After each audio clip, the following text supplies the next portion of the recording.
ఎందుకంటే కొద్ది కాలంలో దూరంగా ఉండి మంచిగా చదువుకుంటే నీ ఉద్యోగం బాగుంటది, నీ భవిష్యత్తు బాగుంటది. ఓ ప్రార్థన పరురాలైన వారు గమనించాలి, నువ్వు ప్రార్థన చేస్తున్నప్పుడు నీకు జనము దూరం అయ్యాలని దిగులు పడద్దు.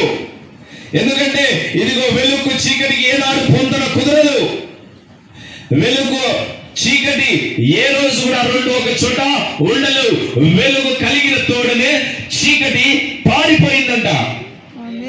కాబట్టి నీవు వెలుగుగా మార్చబడాలి. నీ చుట్టూన్న ప్రజలందరి మీదకి వెలుగు రావాలి. చీకటిలో ఉన్న వారందరి మీదకి నీ ప్రార్థన వెలుగు వచ్చినప్పుడు వారు వెలుగులోకి వస్తే వెలుగు దగ్గరగా చేర్చబడుతుందండి.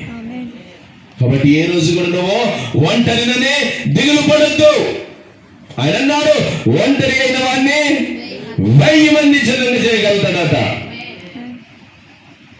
నేను ఒంటరిని అయిపోయానండి.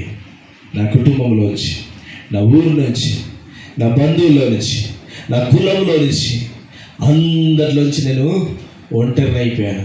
అయ్యో నాకు ఎవరు లేరని అనుకోలే. ఎందుకంటే ఎవరు నాకు ఏది చేయలే. ఇదిగో దేవుడు అన్నాడు ఒక మాట, ఇదిగో ప్రతివాడు తన సొంత కార్యముల గురించి ఆలోచిస్తున్నాడు, కానీ నా గురించి ఆలోచించేవాడు లేడు అనగా, ఓ ప్రభువా నువ్వు అలా ఎందుకు అంటున్నావు, నేనున్నాను అన్నప్పుడు నా పని చేయకు అన్నాడు. అది దేవునికి నాకు నిబంధన. ఇదిగో నాకు ఎంతమంది దూరంగా ఉన్నా నేను మాత్రము ఆయన వెంట ఉంటానని చెప్పేసి నడిచాను. అబ్రహాం గారు ఎన్ని ఆస్తిపాస్తులున్నా ఇదిగో దేవుడు నన్ను పిలుస్తున్నాడు, ఇవేవి నాకు కాదు అని చెప్పేసి దేవుణ్ణి వెంబడించడం మొదలు పెట్టిందండి. అప్పుడు దేవుడు అబ్రహాంని ఒక నేషన్స్ కి ఒక ఫాదర్గా నిలబెట్టాడు, అనేకులకు తండ్రిగా. నువ్వు ఒంటరి సమయం అనుగ్రహించబడ్డదా? కష్టకాలం నీకు వచ్చిందా? శ్రమకాలం నీకు వచ్చిందా? సంతోషించు, ప్రభు పాదాలు పట్టుకో, ప్రభువులో నువ్వు సమయం గడుపు, దేవుని అడుగు, మొరపెట్టు. ఒక యోసేపు వల్ల దేవుడిని దీవించాడు, ఒక అబ్రహాము వల్ల దేవుడిని దీవిస్తాడు. దేవుని చేత పిలువబడిన అబ్రహాం కరువు వచ్చింది, దేవుని చేత పిలువబడిన ఇస్సాకు కరువు వచ్చింది, కానీ ఆ కరువులో వారు దేవుని దూషించలేదండి. ఆ కరువులో దేవుని మీద సనగలేదు. ఆ కరువులో ఇదిగో మా బ్రతుకులు నాశనం అయిపోయాను లేదు, కానీ వారు ఆ కరువు కాలమందు దేవుని పాదాలు పట్టుకొని మొర పెట్టారు. ఇదిగో కన్నీళ్లతో విత్తనాలు విత్తారు.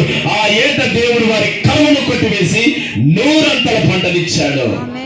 వారి పరిస్థితి మార్చబడ్డదే, నీ పరిస్థితి కూడా మార్చబడుతుంది. అందుకే దేవుడు కొత్త సంవత్సరమైన చిగురు నీకు ఇచ్చాడు.